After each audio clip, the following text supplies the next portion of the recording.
O Tribunal de Contas da União rejeitou essa semana por 8 votos a 0 as contas da presidente Dilma Rousseff referentes ao ano de 2014. Para sabermos no que isso implica, nós convidamos até o estúdio do TV Fevale Notícias o professor da Universidade Fevale, cientista político, Henrique Kesk. Professor, obrigado por ter aceitado o nosso convite e pela participação aqui com a gente hoje. A oposição diz que com essa rejeição agora se torna possível a abertura de um pedido de impeachment da presidente. Isso é possível, esse pedido de impeachment? Em 80 anos é a primeira vez que são rejeitadas as contas. Só que a rejeição pelo TSU terá que ser encaminhada ao Congresso Nacional. E esse processo todo está perfeitamente previsto na Constituição, é um processo extremamente demorado. Se passar pelo Congresso Nacional, com maioria qualificada, então sim ocorre o processo de impeachment. Mas é preciso dizer que o processo de impeachment é um processo político, não é um processo jurídico. Ele é decidido apenas dentro do Congresso entre deputados e senadores. Deputados e senadores. Existe uma investida muito grande do Palácio do Planalto no sentido de assegurar, então, a maioria para que o processo não ocorra. Mas fazendo uma análise técnica, fria, do que o Tribunal de Contas da União diz, a esmagadora maioria dos argumentos são políticas, na verdade. Dizem respeito a decisões de gestão.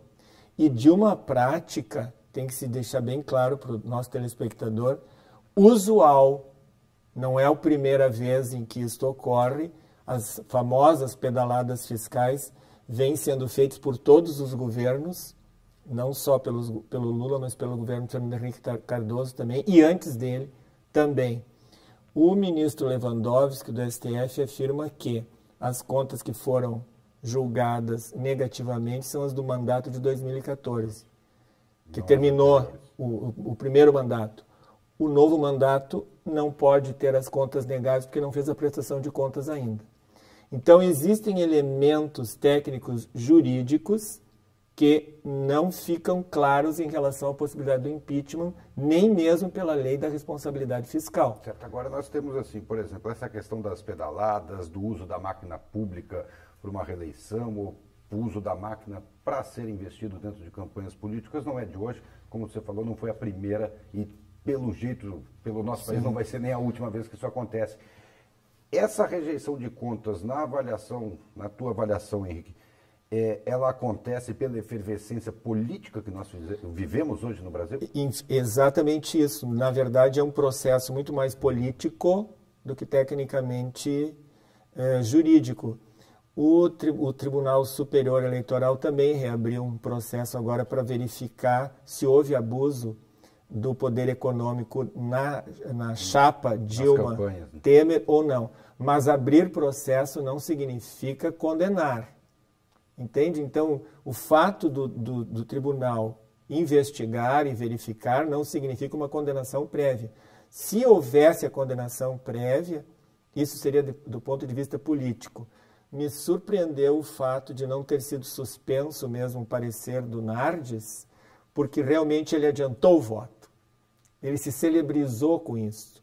Então, nós temos que ter um pouco de cuidado com essas questões, porque o advogado-geral da União estava com um argumento correto quando ele disse que não poderia ter sido adiantado o voto antes do julgamento efetivo do mérito nessa questão. Mas, enfim, é efervescência política, é arma que a oposição vai tentar utilizar contra o mandato de Dilma. Eu só fico com medo do seguinte: se realmente houvesse a cassação da elegibilidade da chapa Dilma Temer. Assume o presidente da Câmara. Da Câmara, que está sendo investigado com contas na Suíça. O Ministério Público da Suíça, Eduardo Cunha, denunciou. Já está comprovado que ele já está comprovado, quer dizer, não tem mais o quê. Então, na verdade, por uma questão de ética, o Congresso teria então que caçar o Eduardo Cunha. Resultado disto, o governo, a presidência passaria para o presidente do Supremo, que depois teria que convocar eleições para ocupar o cargo via política.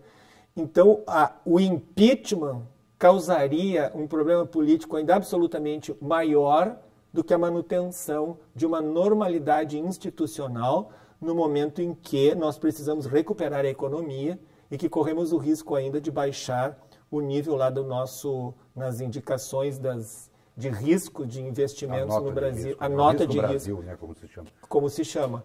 Então, eu acredito que vai haver, na verdade, um grande acordo nacional pela normalidade institucional, que é o que importa agora para tentarmos manter a economia num certo rumo, num certo sentido. De que, a pergunta que eu gostaria de fazer para todos os telespectadores pensarem, adiantaria o impeachment de Dilma, o impeachment de Temer e a colocação da presidência da República nas mãos de Eduardo Cunha. Pois é. Professor, infelizmente nosso tempo acabou. Esse é tema para a gente debater muito aí, mais. eu acho que durante o mandato da Dilma toda. Né? Todo. Então, mas eu quero agradecer ao senhor a presença aqui por ter aceitado o nosso convite para vir falar desse assunto e lhe desejar um bom final de semana, um bom feriado. Igualmente, apesar da chuva. Tá certo. Este foi o professor Henrique Keski, cientista político, falando sobre a rejeição por parte do Tribunal de Contas da União às contas da presidente Dilma Rousseff referentes ao ano de 2014.